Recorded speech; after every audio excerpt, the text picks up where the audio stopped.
Hello, what's up guys? Isang mapagpalang araw sa ating lahat, no? So magtatanggal tayo ng tire track in ngayon at magpapalit na rin tayo. So guys, yung mga video ko ngayon guys, medyo mga basic lang muna kasi wala pa tayo mga major troubleshooting. So ito na lang muna yung babahagi ko guys. At may content na rin. So matatanggalan natin itong tire pin niya. And then gagamit tayo ng 30 na toes. Tatanggalin natin itong nut niya.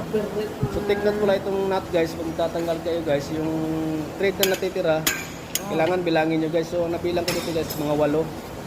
So para pagbalik natin mamaya, hindi tayo mahirapan mag-adjust ng alignment. So pupunti na lang ikutin natin. So ito yun guys, yung thread na natira. Huwag nyo kalimutan yan.